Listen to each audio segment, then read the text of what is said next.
Hey, this is Anney. And Samantha. And welcome to Stuff I've Never Told You, a production of iHeartRadio.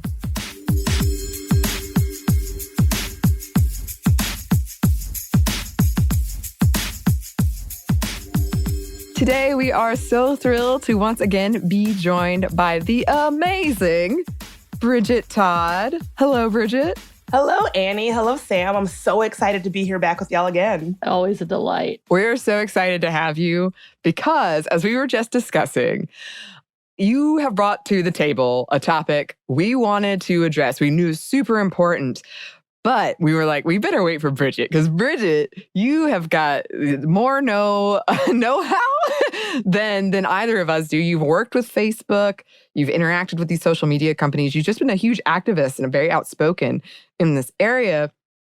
And so excited that we are talking about this today. Yeah, and also, when we're talking about social media, I'm not going to lie, you're one of the people that I see the most of in all of my social medias, whether it's Twitter, Instagram, typically more Twitter, and then like Instagram. I see your face and the amazing things you're doing. And I have to ask, I cannot figure out how you're doing everything that you are doing because you are constantly on go. Like I see you in all the panels and all the conversations, all the interviews. Everybody wants to talk to you, of course. But also you live what I am seeing to be my fantasy life in the travel. Like, is this your real life? Are you as fantastically living as I see? Because I'm quite jealous of all of the beautiful trips, all of the sunset pictures, all of the lovely, like, sitting by the water pictures. What is this life? What is your life, Bridget? I'm so glad you asked. So this is actually such a good segue into the topic, which is that I think if you were to check out my Instagram, you would be like, oh, this is a person who lives a phenomenal life. It's a lie. I mean, yes, I do the trips, I do the travel. The last few weeks I've been traveling on the road, and I was in the Catskills right outside of Woodstock, New York, which is one of my favorite places to go. And if you were just observing from social media, you would be like, wow, this person barely works. And when she does work, she's just like sitting on a stage and it looks lovely. And then she's like going to the Catskills to her lovely cabin. I posted a picture on Instagram of me in a hot tub overlooking like rolling mountains and like very beautiful fall foliage. And to be like honest, I did spend a lovely week in a lovely cabin in the Catskills, but I was also working the entire time. And so like, it wasn't really that fun. My partner was there and they were working the entire time. The picture of me in the hot tub had broken. And so we had 2 good nights with it. And then when I was in it for that picture, I was like, oh, I don't think it's actually on. And so it was actually kind of cold, even though I look like very relaxed. Yeah. So no, I mean, like, it's such a like curated greatest hits reel. And I'm so glad that you asked because I think it's important to demonstrate that, you know, Instagram versus reality, it's not always as peachy keen rosy as it seems. I have to also put in the fact that not too long ago, you injured yourself and you are still like just riding on with all of these activities that you're doing, including the fact that you are pretty much bossing it up everywhere and doing all of these interviews. Because I'm like, when does this woman ever stop? Does she ever stop? Because I'm sitting in my own couch playing this sad phone game that I've been obsessed with while watching things on repeat. Aw. Oh, I do a lot of that as well. And it's so funny because we did our first live taping of my podcast, There Are No Girls on the Internet in New York, during that trip. And someone was like, oh, wow, you're back on your feet from breaking your ankle. And I was like, no, I used my cast and my crutches to get on the stage and I changed my shoes. So again, you would think that I'm totally healed. But it's like, no, in actuality, I'm still in the cast. Yeah, I mean, that is such a great segue for what we're talking about. And this story around Facebook and particularly the damage that it does to young girls has like caught the national attention recently. And like it was a skit on SNL, and it's been funny/sad to see these older politicians try to make sense of things like Finstagram. Oh, gosh. Oh, my gosh. But it's just so much of what you bring in these episodes just demonstrates the real world damage and impact that we often separate or believe that the internet doesn't have, but it does. So can you break down this whole thing? I will try my best. There is a lot going on. So, Facebook has had a pretty intense few weeks. There's a lot happening. And the thing I really want to focus on is the harm specifically to young girls, like teenage girls. That is not the totality of like what's going on and like the last few weeks for Facebook and really the last few months for Facebook. But if I were to talk about all of the different harmful things that Facebook has done and is doing, you'll be here all day. So I really want to focus on the impact that it has on young girls and teen girls because I just think that like it's easy for teen girls and their experiences to be sort of sidelined or marginalized. And so with all the different information coming out, I really want to focus on that. And so just generally kind of like what's happening and sort of why this conversation is taking place. The Wall Street Journal published a series of really bombshell exposés about Facebook called The Facebook Files. It's also a podcast if that's how you prefer to get your media.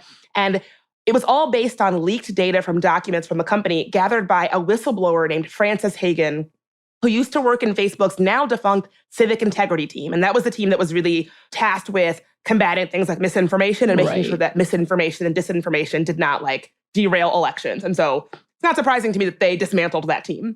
And it's a 9-part series, and it pretty much chronicles Facebook's most harmful and troubling practices and behavior. From this expose, we found out things that, like the fact that high-profile celebrity Facebook users are pretty much exempt from Facebook's moderation rules, and that Facebook is aware that their platform is used to, quote, promote human trafficking and domestic servitude. And so I would recommend that anybody either read the entire series or listen to the podcast because there's so much there. It's like every new drop, I'm like, wow. And I'm somebody who studies and works on Facebook and the harm that they perpetuate. Right. Right. It did seem to be like, oh, wait, and what? Oh, wait, and what now? And it's interesting to me because I think we've talked about on the show, but just in society in general, it's interesting to me when we make these jokes, but why are we accepting this as the reality? But one is, Facebook is this place where it is harmful and you're going to get like your weird uncle giving you some strange conspiracy theory. And we're just like, yeah, that's cool. That's what Facebook is. The powers that be were so like, yep, it doesn't really matter because like you said, these issues that are impacting teen girls in this case are just seen as sort of frivolous or like they're being emotional. Like it's just social media. Right. What's the big deal, right? Yeah, but apparently it is a big deal. And it has been making an impact. And Facebook did this.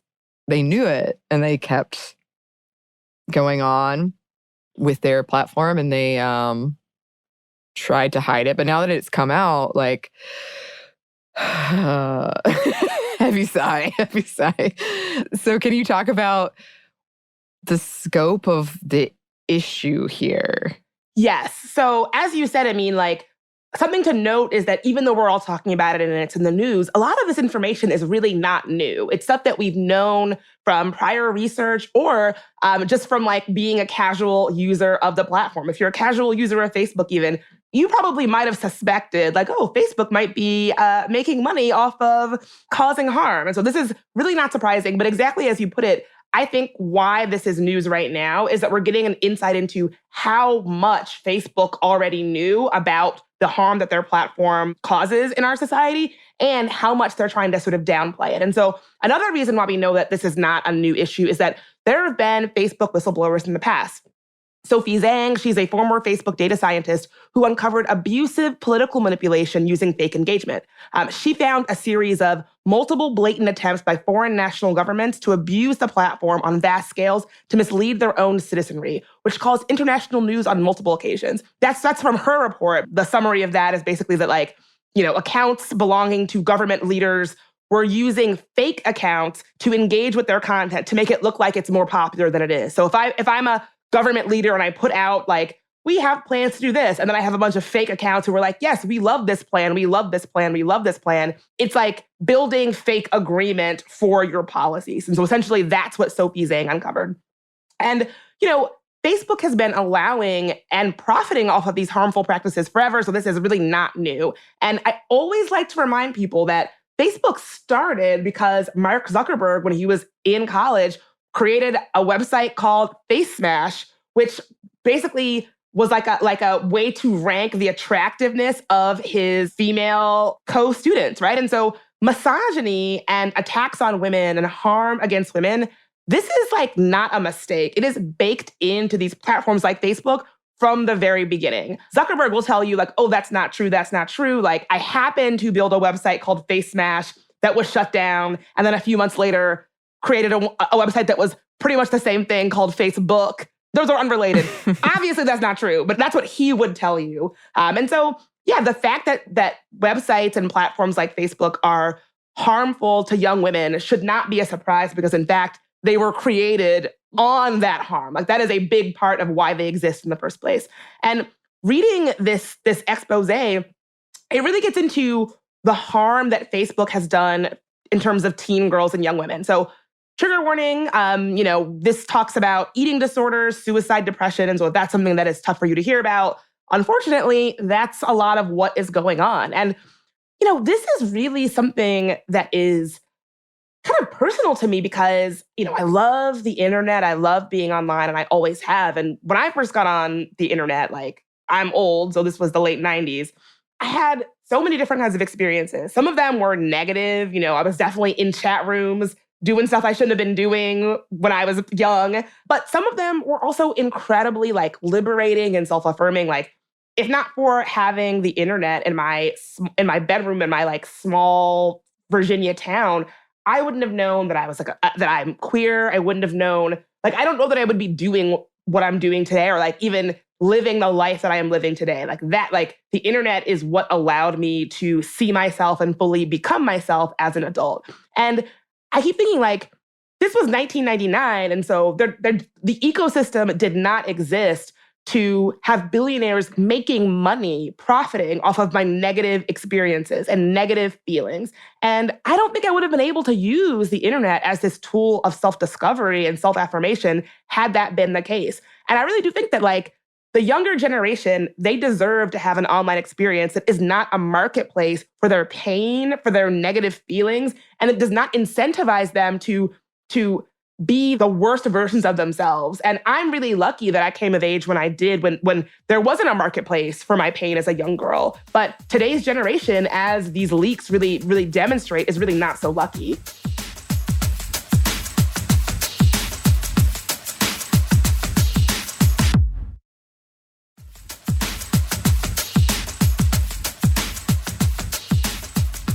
I know we've talked before about things like SpawnCon and how these big celebrities, usually women in this case, will, try to sell these items that are all about being thin, usually, and what I'm thinking of. And if I had been young and I had seen that, and like all these challenges people have about being super thin, like that, I know for a fact that would have impacted me. That would have been something that I would have thought, okay, this is normal. I need to try to do this. I need to look this certain way. And those messages were already strong without that.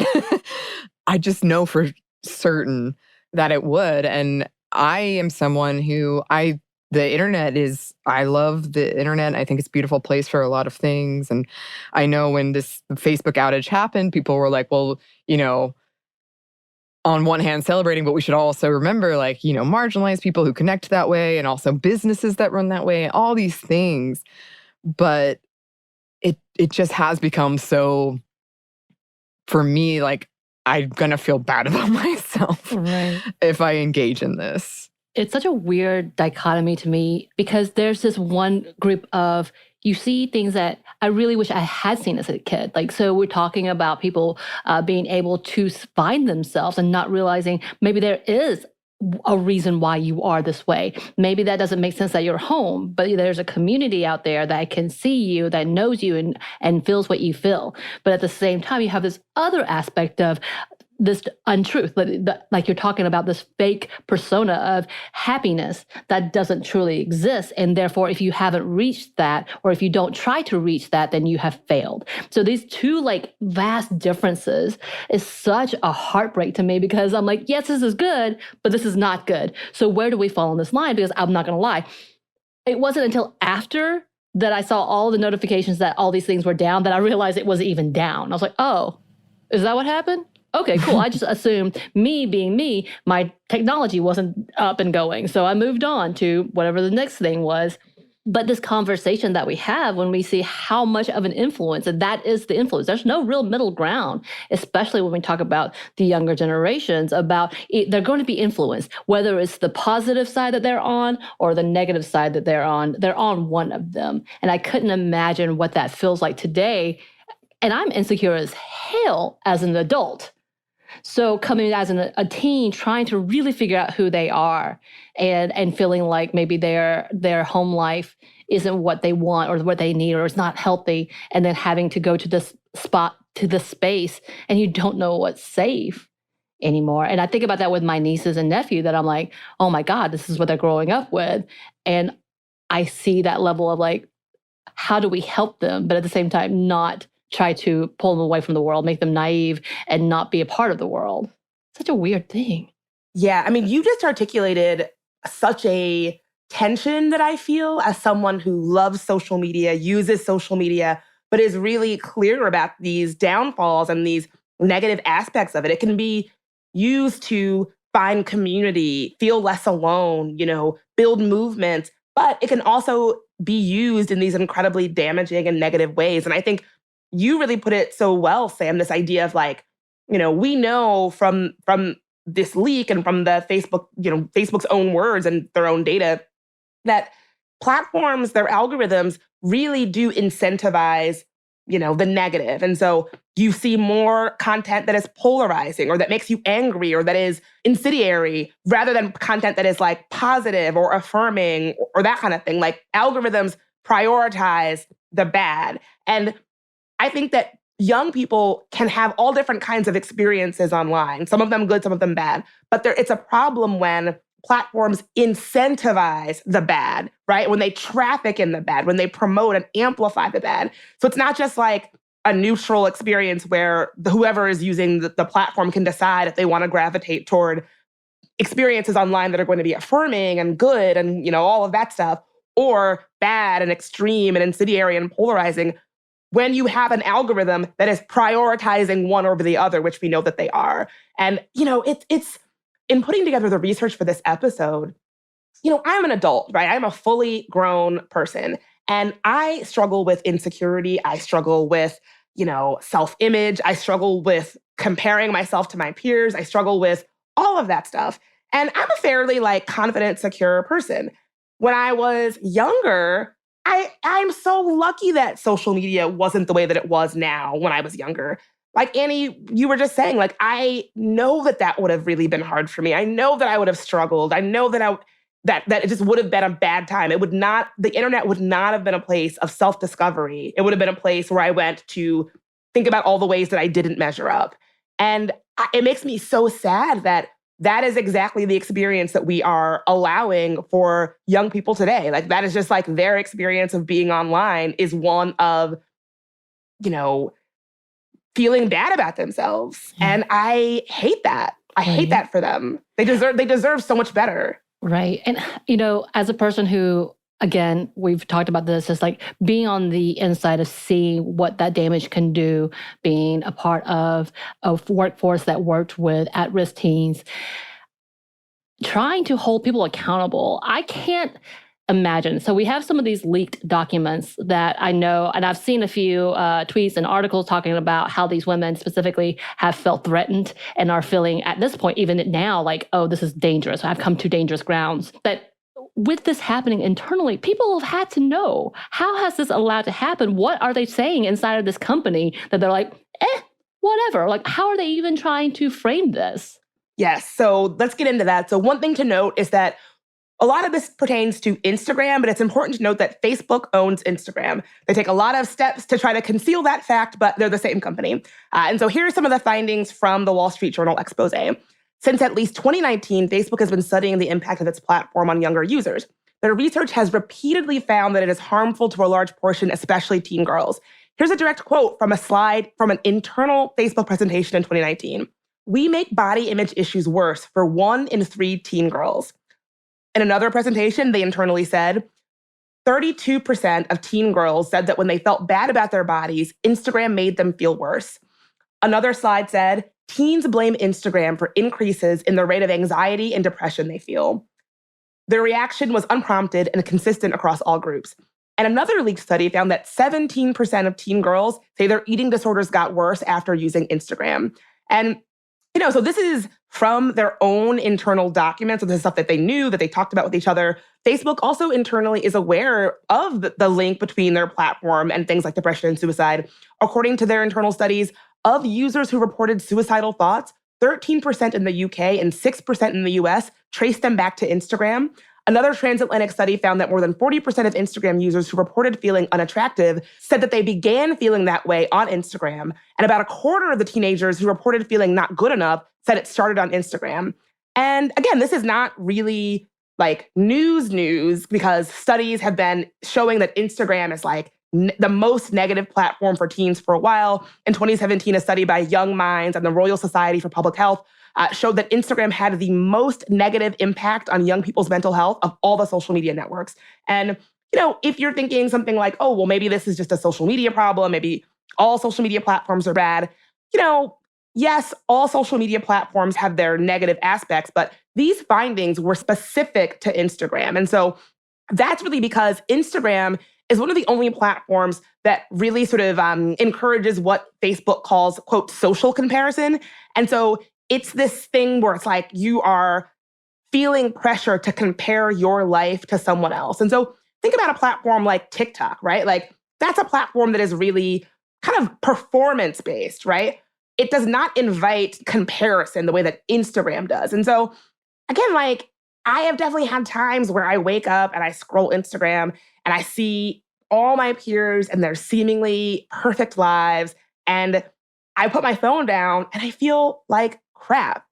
Even as an adult, it's so easy to succumb to this pressure that you have to be perfect and have to like show your best moments. But I think especially for young people who are so impressionable, it can really morph into things like depression, self-esteem, eating issues, food issues. And we should not just be accepting that. Like that should not just be like the cost of those young people being on social media. It should be imperative to create a social media experience that does not profit off of these terrible harms to our children, our kids. Right. And I'm not going to lie, it makes me want to scream. Like, what's the point of doing all this research? Obviously, they wanted to know, but they haven't really fixed anything. They haven't helped anything. As in fact, when we talk about SpawnCon, the whole idea is like they bring on people, they sponsor people who make it look easy.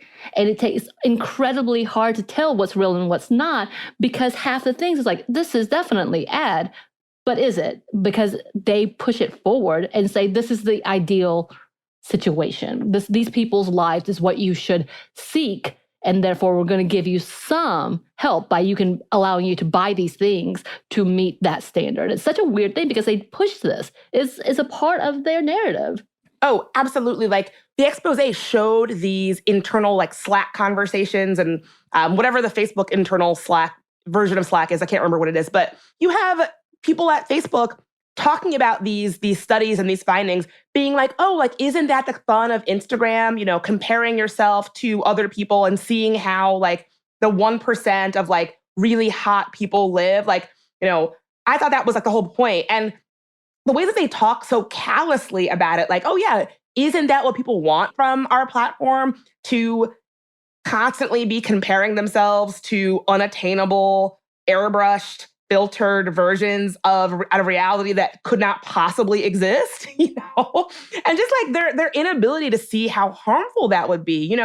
I remember when I first realized how often people are using filters and Facetune and things like that on their pictures, because I would see these women where it's like, how is it possible to have a waist that thin and a butt that nice? Like, it doesn't make sense. Like, how are you standing up and walking around without falling over? It doesn't make sense. And I was like, oh, it's not real. It doesn't actually look that way. And let's not talk about the fact that most of these people are white women or white community. And so let's talk about being a person of color, really being ashamed of being a person of color and realizing, oh, it's still the standard to be white, to be small, to be young. This is the standard that we should be attaining to. Thank you. One more time of something that I can't change and be. Absolutely. Isn't it interesting that when you use what platforms call beauty filters on a non-white face, the beauty filter pretty much translates to like, oh, you made your lips and nose thinner. We basically made you look white. And it's like, oh, well, so what are you trying to say? Like, what are you trying to say? I don't know. I have a feeling you and I are in the same boat because oftentimes these filters, I'm like, nothing changed. I don't understand what's happening. You can't lighten my dark brown eyes to be blue. What is this? And literally being confused about how they look that way. And I was like, oh, these are for white people. Yes. Okay. I mean, and that's kind of like, not to go off on a tangent, but like, even that concept alone is so harmful in tech, and it's so common. Like, they just came out with a new iPhone a couple weeks ago, and I don't have it. I still have my old janky earlier model iPhone, but apparently this is the first camera that can actually take decent pictures of people with darker skin. And part of me is like, iPhone has been out since 2007, and y'all finally realized that people who are not white exist. And for so long, if you were somebody who didn't have like light skin, to get a decent picture of yourself on an iPhone, you had to be meticulous about your lighting and your angles. And if you weren't, you came out like a shadow blob monster. And it's like, wow, finally, after all these years, y'all have developed a technology that can just take my photo and have it not look wild. Right. So I can't imagine. And I have a feeling that if we looked at the percentage of young teens of color, the numbers would be higher for those who are completely marginalized within that community of seeing like, oh, I really wish that I was not my ethnicity. Just going beyond that how, Facebook is racist. Like, let's just add that to the caveat of not only are they sexist, not only are they fat shaming, not only do they have all of these things, but yet they are racist as well because they have, again, the standard of the white man who, to me, he is the villain in this story. Oh my God. Mark Zuckerberg is the villain, but also he's the villain, but also Sheryl Sandberg. There are so many villains in this story. And I don't know how Sheryl Sandberg has not been able to be like the public face of villainry here, but it really is like these people are knowingly making lots and lots of money off of the pain and harm and sometimes the deaths of our children. And it's just, when I intellectualize that, it's like, how is that okay? How is it okay that like people are getting rich off of harming our kids? It's for all the different ways that we talk about, protecting children and protecting youth. It's like, here is a clear way that our kids are being harmed. And not just that, people are making money off of it. Right. And we've just internalized that, like, that's just how it is. And it's completely unacceptable to me. Yeah. Agreed.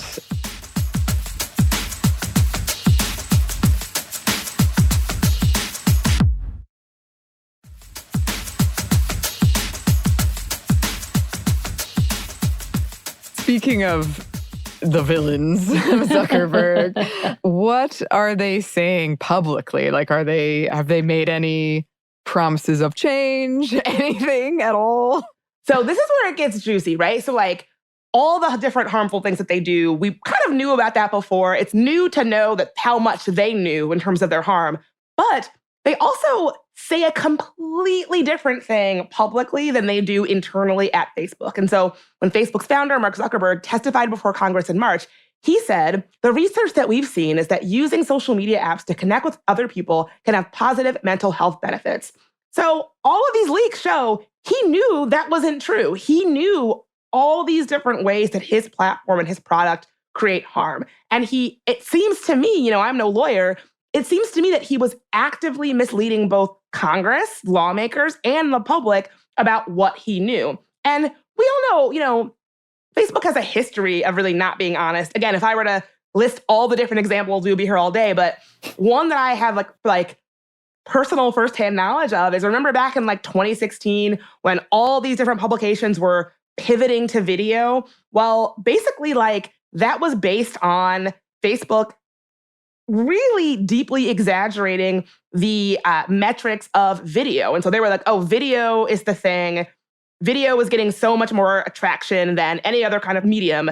And so at the time I worked in media, and so many of my coworkers, so many of my colleagues all lost their jobs at media companies because Facebook overinflated and exaggerated the metric of video content on their platform. And so, again, I'm no lawyer, but like, that's a lie. Mhm. This would not be the first time that Facebook has misled the public and others about what's happening at their company, saying one thing when another thing is actually, when they know another thing to actually be true.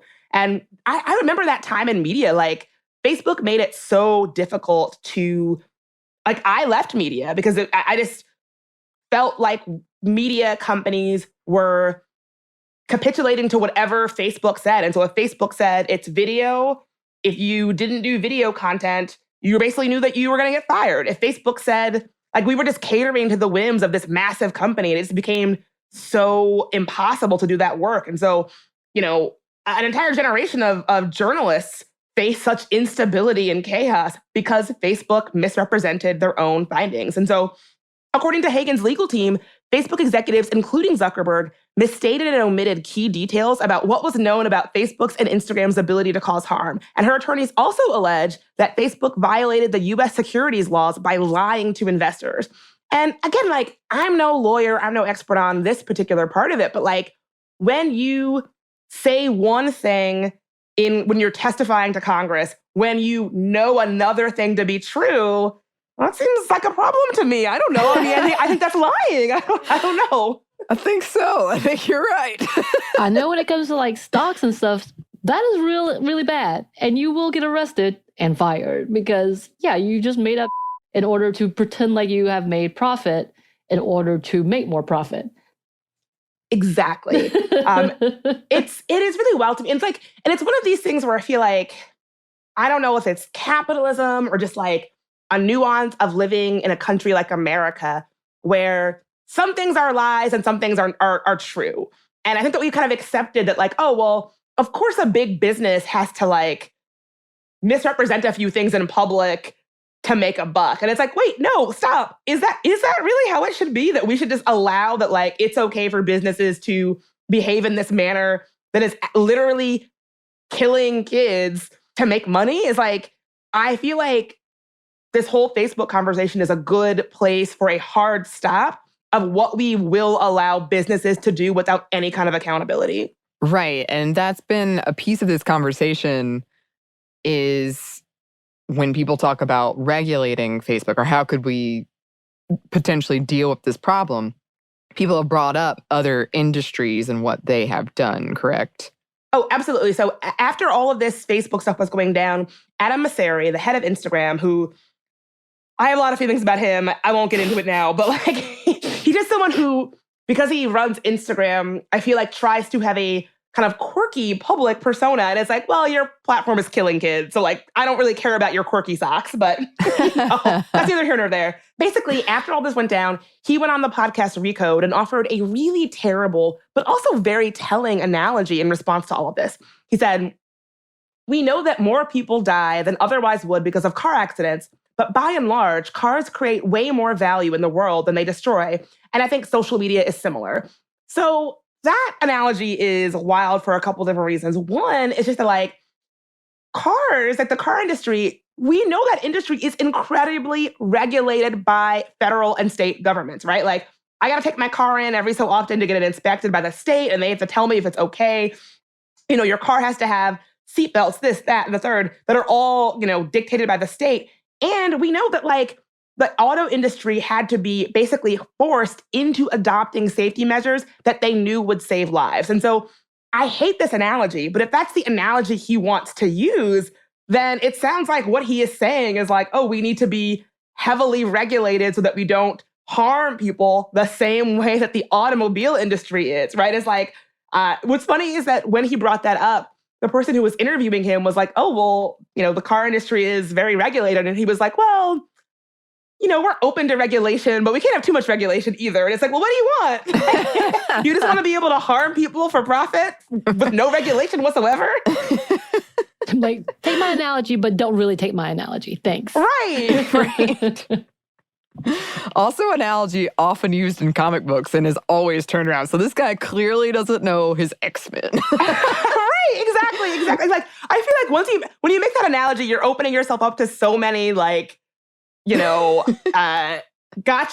and brick walls. It's like, why even go there? But one of my favorite folks in the disinformation space, this amazing researcher from the Shorenstein Institute at Harvard, Dr. Joan Donovan, she's one of my heroes.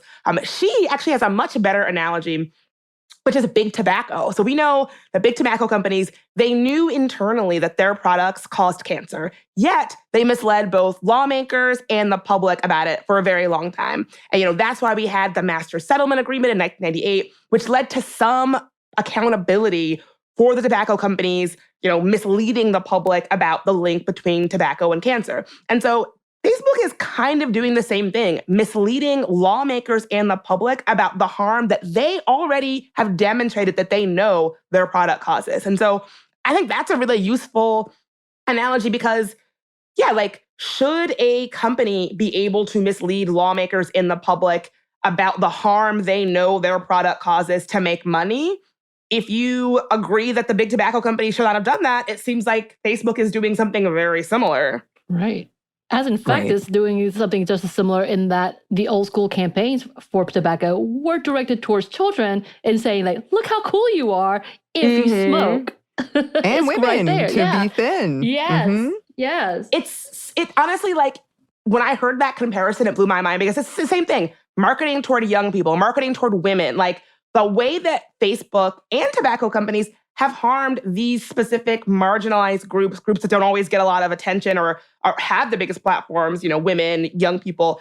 It is so similar. And I think that's something that really, really gets me about this whole thing is that, Facebook, we know now that Facebook knew how harmful their product was to young people. And yet they continued to try to market to young people, push it to younger and younger audiences.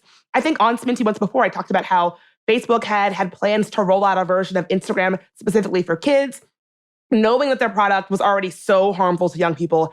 And they continued to court younger and younger users. Straight up, Facebook does not care if kids are being hurt, harmed, killed, whatever, if it makes them more money. And internal documents showed that they had plans to market to kids who were 10 to 12 years old. They called 10 to 12-year-olds a valuable but untapped audience. And another report suggested that Facebook should look into a way to leverage play dates to drive growth among kids. It is so vile that they knew that their product had such a harmful impact on this young demographic, and yet they continue to discuss how they could spread that harm to kids younger and younger. Right? Because you got to be 13 to get an Instagram account. And they were like, well, you got to be 13 to have an Instagram account. But 10 to 12-year-olds, we really got to figure out how to harm them too. And they're doing it for money. They're getting rich off of it. I swear it's a skit. I've seen the skit before about this, trying to, I don't know if it was Suits or something. But they're like, but we haven't gotten to the toddlers yet. So how do we market? So diaper formal wear was the key. And I was like, what is happening? Is this real life? It's an Onion article, SNL skit come to life. And I think it's also hilarious and sad that you completely talked about this whole idea that Instagram had of trying to get younger audiences essentially and younger buyers. And you talked about the fact that y'all went in and was like, hey, bad idea. And this was even before these reports came out. Yes. And I mean, if they already knew their product was hurting young people, to just try to further get that lock on younger and younger communities, it just, I think it's just evil. That's I think that Facebook is an evil company. I think that they are making money by spreading harm to younger and younger folks. And it's just vile. But I think it's also kind of telling because it kind of leads me to believe that Facebook might not be as powerful as we maybe once thought. Young people are not really into Facebook. They use Instagram a lot more, but regular Facebook is where you go to see your weird old aunt's like nonsensical Facebook post, or your dad's, if you're me, my dad's Facebook post that just says the word test. Like it's like not where you're going to have cool experiences. And the fact that they felt the need to lock in and market to younger and younger audiences kind of makes me think that like maybe they're not as big as we think they are. They don't have as much of a hold on certain demographics as they might need to, right? And so like social media companies that are doing well don't need to aggressively find all of these little scams to lock in younger and younger users. And we know something about Facebook is that their MO is kind of, I don't want to say stealing, but like adopting things from other platforms that are more successful with like younger users. And so when Instagram rolled out stories, like disappearing stories, that was essentially, them copying Snapchat, which was very popular with young people. When they started doing Reels, that was essentially them copying TikTok, which we know is very, very popular with young people. And so the fact that they're doing all of these little things to lock in younger and younger users might actually mean that their business model is suffering because they're not getting new user base they would need to keep their platforms relevant. And that like if they have an older and aging user base, that model is only sustainable for so long. And it also means that maybe they're kind of against the ropes and we might actually get somewhere in terms of creating accountability for the kind of harm that we know they are spreading and mitigating further harm, which I hope is accurate. I hope that like the fact that they're doing these like increasingly more desperate ways to court increasingly younger audiences means that they're not actually as powerful of a tech behemoth as we might have thought. Right.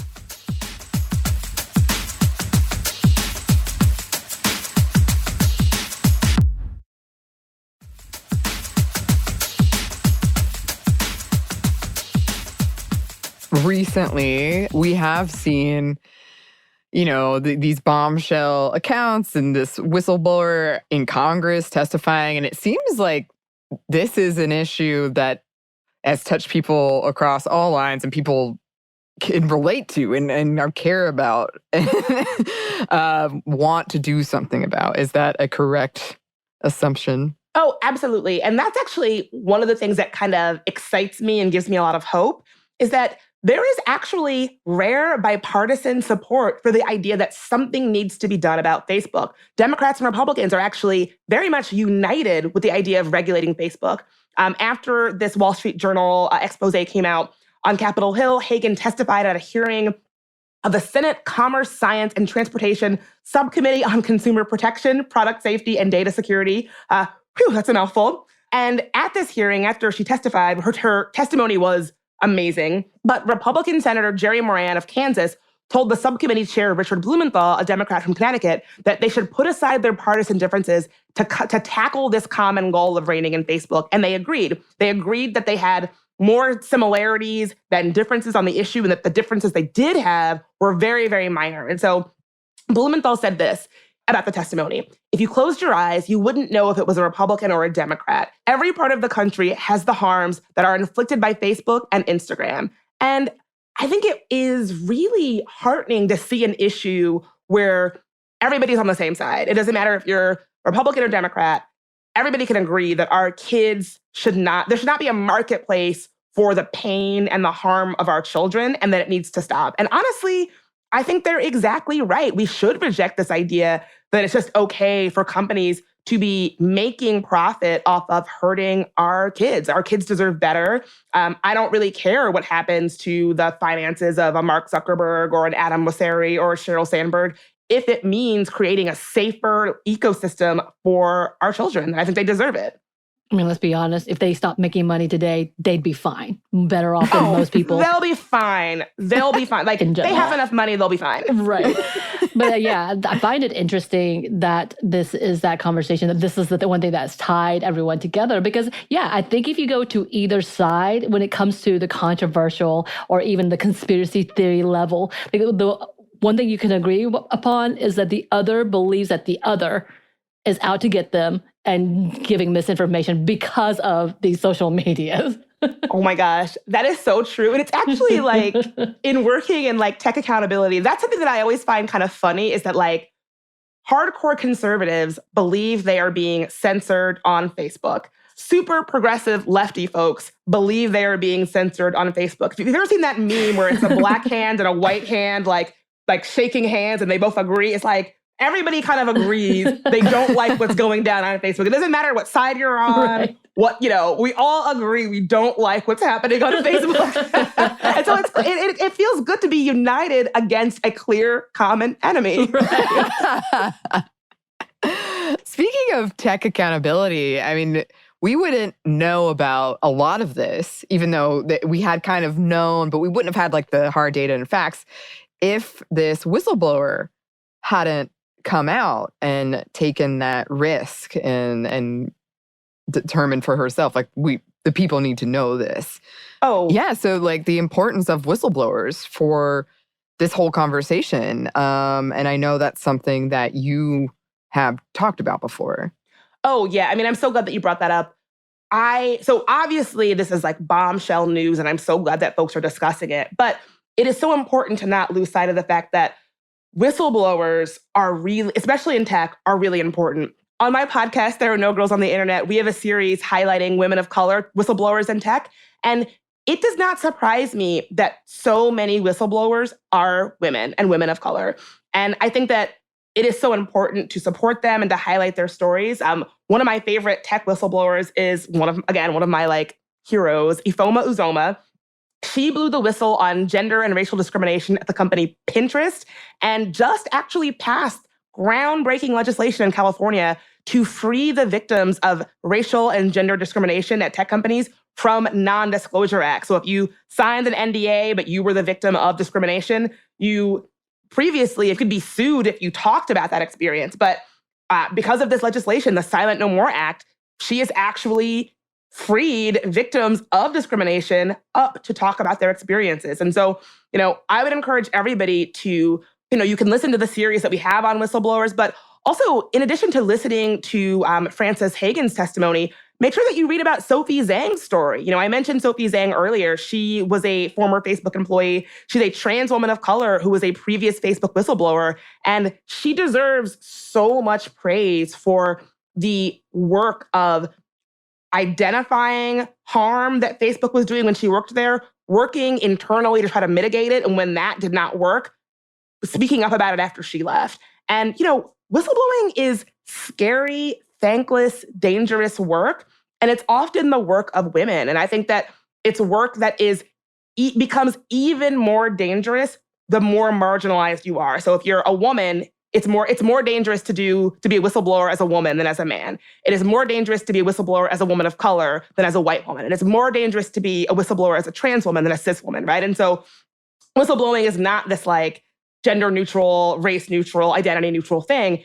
It really does take into account our identities. And so, I've already seen these attacks on Hagen that are like, oh, she must just be a disgruntled employee, or she doesn't really know what she's talking about. Like in their response, a Facebook comms person was like, oh, well, she never had any direct reports. She never really worked on this or that, really trying to minimize her experiences and her voice, or saying that she's just doing it for publicity or for money. And it's like, people do not do the scary, thankless, dangerous work of whistleblowing because they want to get a check, right? Like it is incredibly destabilizing to your entire life and often like your family life to blow the whistle like this. And so I think it's important that we remember that there are women and women of color who risk so much and take on such a huge personal cost to get us this information. And I think we owe it to them to do something about it once they do.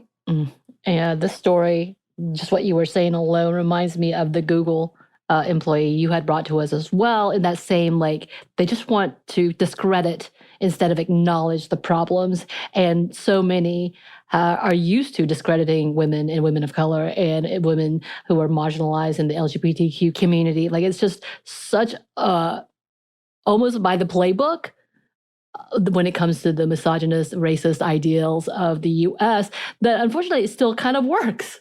Yes. I mean, exactly. Like the situation at Google with Timnit Gebru, I think that it's for a lot of women and women of color, we're already seen as we're already marginalized. We're already seen as perpetual outsiders. And so when we speak up, when we practice public courage and public morality and say like, this bad thing is happening and it's not great, it shouldn't be happening, it's so easy for people to discredit us, to crap on us, to say like, oh, they don't know what they're talking about. Like, and I think like it is so important that in the face of that we support women who speak up.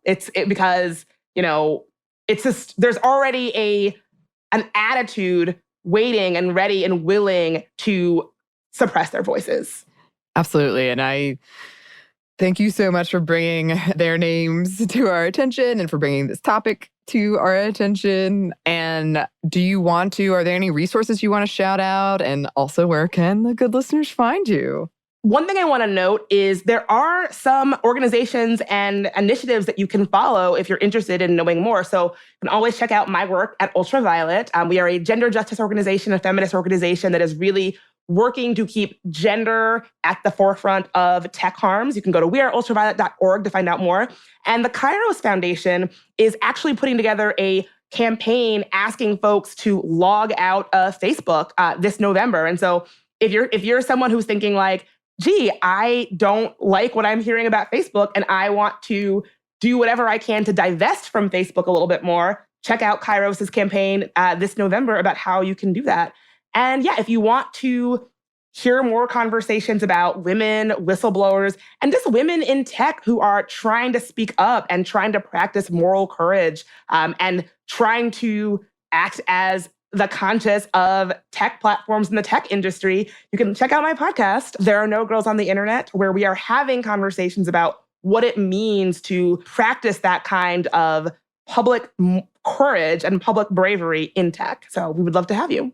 Yes, definitely go check it out. It's amazing. You can find Bridget online also. It always feels so weird when you're like, this social media platform problems, but find me on there if you would like. I mean, pretty much every tech accountability organization right now, an activist and organizer right now is going through the same thing of like, well, I hate Facebook, but I'm on Facebook. What do I do?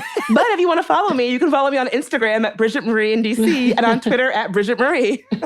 And you should. Thank you so much for being here, Bridget. It was a pleasure as always.